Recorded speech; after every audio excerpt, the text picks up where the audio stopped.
नमस्कार आणि सुप्रभात. मी अनुपमा खानविलकर. आपण पाहताय झी 24 तास आणि या बातमीपत्रामध्ये आपल्या सर्वांचं स्वागत.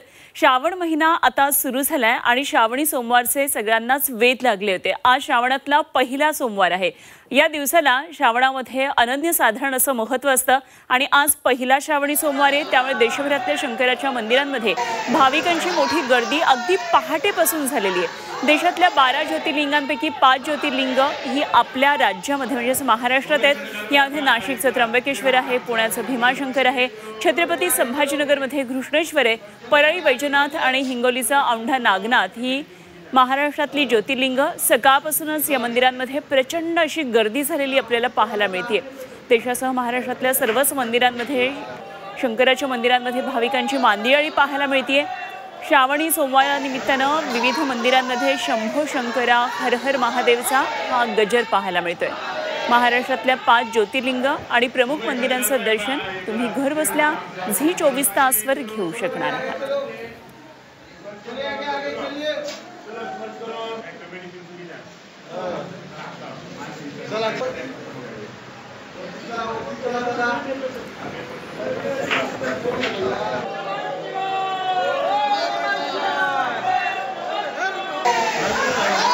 तर महाराष्ट्रातल्या ज्योतिर्लिंगांचं झी 24 तासवर आपण हे थेट दर्शन पाहताय. त्र्यंबकेश्वरमध्ये पहाटेपासून भाविकांची मोठी गर्दी आहे. भीमाशंकरमध्ये रांगा लागलेल्या आहेत. घृष्णेश्वराचा थेट पिंडीचं आपण हे दर्शन घेतोय. औंढा नागनाथमध्ये देखील मोठ्या प्रमाणामध्ये भाविकांनी गर्दी केली आहे आणि परळी वैजनाथमध्ये आपण भाविकांची ही मोठी गर्दी पाहतोय.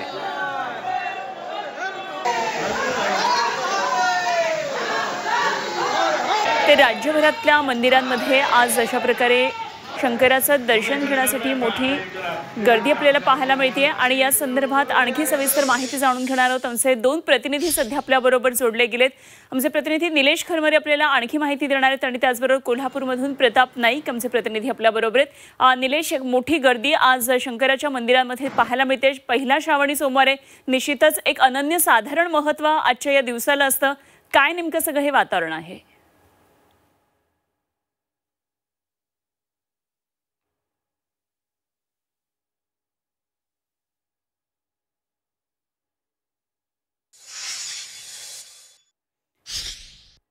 तर निलेश खरमरे आमचे प्रतिनिधी पुण्यातल्या ओंकारेश्वर मंदिरातमधून आपल्याबरोबर जोडले गेलेत.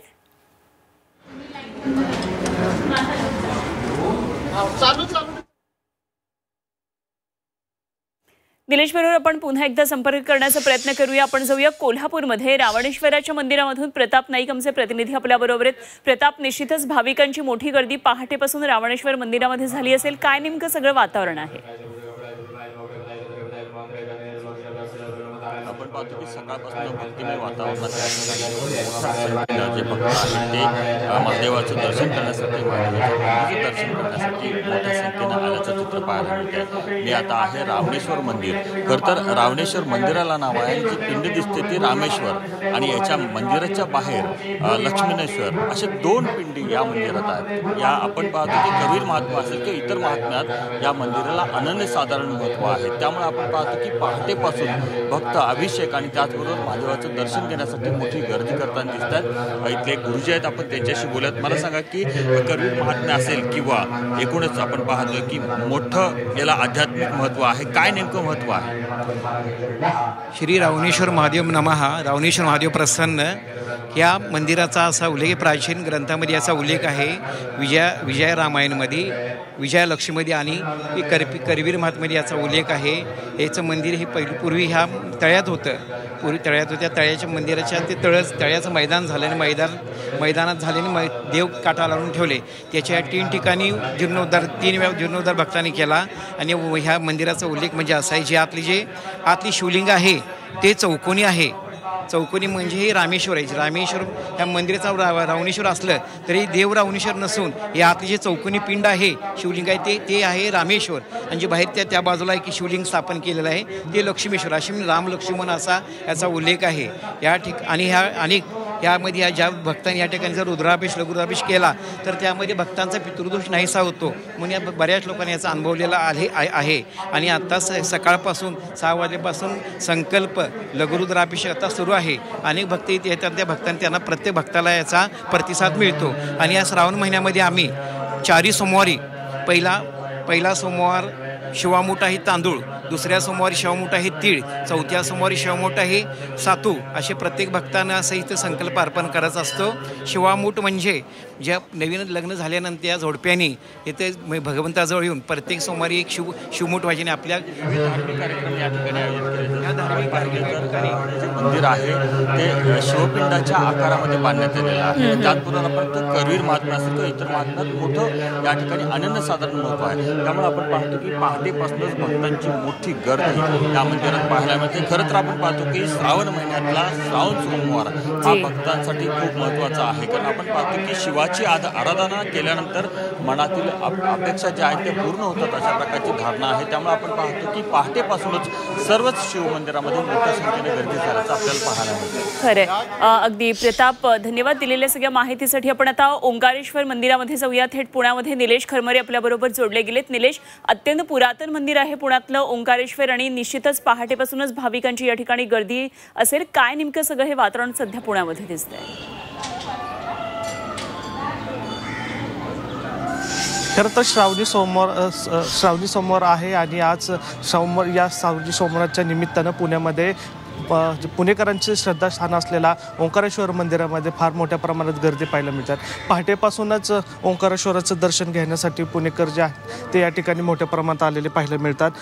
पुण्यातील हे मध्यस्थ ठिकाण आहे जिथे करून अनेक पुणेकरांना सोयीस्कररित्या ह्या मंदिरामध्ये येतात. तर मंदिराचं वैशिष्ट्य सांगायचं झालं तर मंदिर जे आहे हे पेशवेकालीन मंदिर आहे आणि मंदिराची जी बनावट आहे जर आपण बघितलं तर त्याला काळ्या पाषाण या ठिकाणी काळ्या पाषाणात त्या मंदिर आहे ते उभारण्यात आलेलं आहे. मुठा नदीच्या किनारे असलेले हे मंदिराला वेगळं असं या ठिकाणी स्थान दिलं जातं आणि वेगळं असं त्याला सन्मानसुद्धा आहे. खरं तर इतिहासामध्ये पण याची नोंद आहे.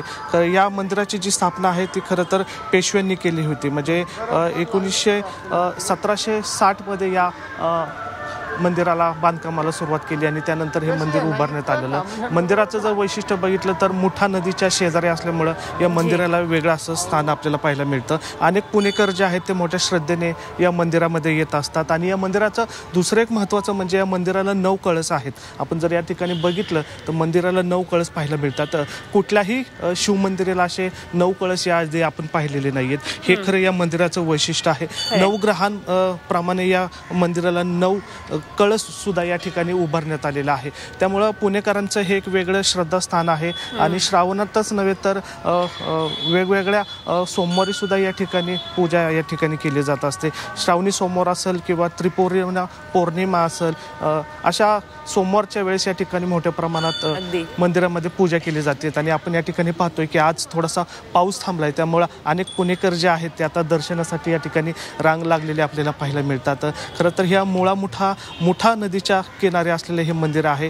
ज्यावेळेस पाणी या ठिकाणी येतं त्यावेळेस बरेचदा या मंदिरामध्ये पण पाणी गेलेलं आपल्याला पाहायला मिळतंय. मात्र आज श्रावणी सोमवार जो काय आहे तो आपल्याला पाहायला मिळतोय. सकाळपासून पाऊस होता पण मात्र या ठिकाणी आता ऊन पडलेलं आपल्याला पाहायला मिळतं आणि हेच नैसर्गिक सौंदर्य आहे ते आपल्याला पाहायला मिळतंय. आता जर पाहिलं तर कळस सुद्धा आपल्याला एक प्रसन्नपणे आपल्याला पाहायला मिळतो आणि एकूणच इथलं जे वातावरण जर बघितलं तर प्रसन्नमय पाहायला मिळतोय. सकाळी या ठिकाणी यज्ञ करण्यात आला होता, पूजा करण्यात आली होती. त्यानंतर बाकीची जी पूजा असते नित्यनेमीची ती या ठिकाणी झालेली आहे आणि श्रावणी सोमवार निमित्त मंदिराचा संपूर्ण परिसर जो आहे तो या ठिकाणी वैशिष्ट्यपूर्ण अशी या मंदिराची बांधणी आहे. आणि खरं तर शंकर मंदिर मध्ये आपल्याला बरेचदा मंदिरं छोटी दिसतात, मात्र हे जे ओंकारेश्वराचं मंदिर आहे ते अत्यंत प्रशस्त असं मंदिर आहे. धन्यवाद निलेश, दिलेल्या या सगळ्या सविस्तर तपशिलांसाठी. निलेश खरमरे आणि आमचे प्रतिनिधी प्रताप नाईक कोल्हापूरमधून आपल्याबरोबर होते. दोघांचेही धन्यवाद दिलेल्या सगळ्या सविस्तर माहितीसाठी.